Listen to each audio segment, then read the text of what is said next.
Okay, boss, this is the external DC filter for the 12AT7 because as I said before, I couldn't mount the filter, just no room inside or outside this radio to put this filter.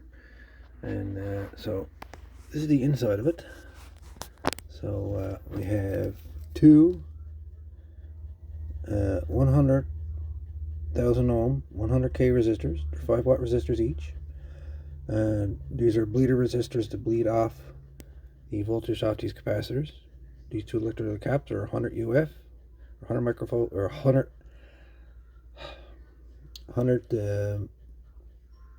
microfarad at 400 volts. These two.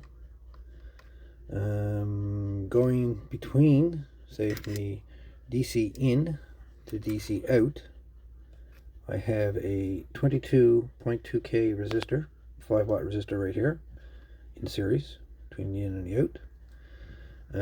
Have terminal strip here. We have a 242.5 meg ohm resistor here, and a 1.26 meg ohm resistor here. That feeds the meter on these two wires here. I'm disconnected right now, so I can open this up. One side is positive, and one goes directly to negative. The negative and the negative, the two caps in the center. Negative is in and straight out. And yeah, and this here is the circuit for the external DC filter. In case you ever want to build one, this is it. The meter here is just a standard CB radio S meter, and it's using this to read up to 300 volts using these two high ohm resistors, like meg ohm resistors. Pretty high, two of these. And of course the 22.2k 5 watt resistor goes across. So this is in, power comes in across the caps, comes in, goes across this resistor and back out. And the meter is just picking up the bit of that voltage here to feed it to show the 300 volts. So that's your capacitor, 100 UF 400 volt. That's the other 100 UF 400 volt, a 100k resistor, and the other 100k resistor. And these bleed off the voltage once these are charged. This resistor, between this one, and this one, these three resistors here can bleed off the voltage off of these two caps within 10 seconds. So yeah, it discharged pretty fast. But this is the inside of the unit. It seems to be fine. I had it running last night for about a half hour or so, and nothing's burned up. So yeah. So if you need a DC filter for your project and you don't have the space for it, you can always build an external one.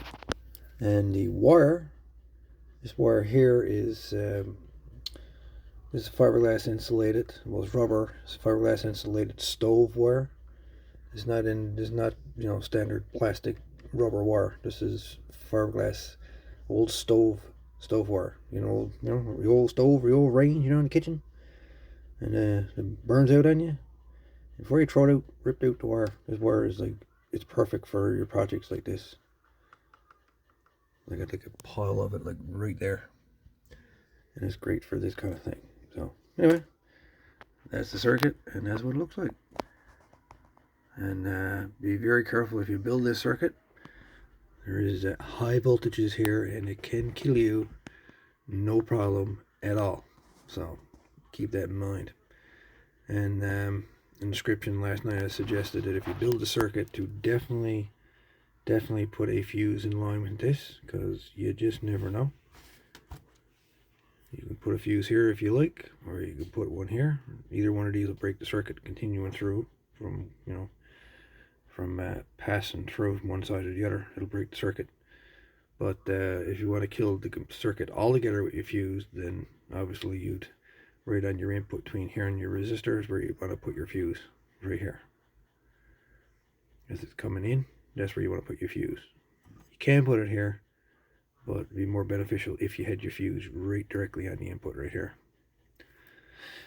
But anyway, I digress. I'm using the lab volt power supply here to power the 12AT7 through this filter, and it's protected with circuit breakers and whatnot. So there's like 1, 2, 3, like 3 circuit breakers built into that thing. So in any event, you know, just be safe if you build this thing, boys. Be safe. Make sure your connections are soldered good. Make sure your connections, make sure everything's heat shrunk. You don't want any random connections making connections where they shouldn't be. And make sure when you go around make your connections with your resistors, make sure they loop around, that they cannot come off. Same thing with these guys down here. Use two-way tape two-side tape to hold the capacitors down, quite solid. And same thing for this power resistor. Later on, if I can find myself another terminal strip like this one, I'll mount the power resistor on a terminal strip and take it off of the two-way tape here if I find this getting kind of hot, and I'll probably end up doing that later. But in any event, that is the circuit, and that is the external DC filter. So I hope that helps some of you in your project building for your tube receiver circuits. All the best, and 7-3.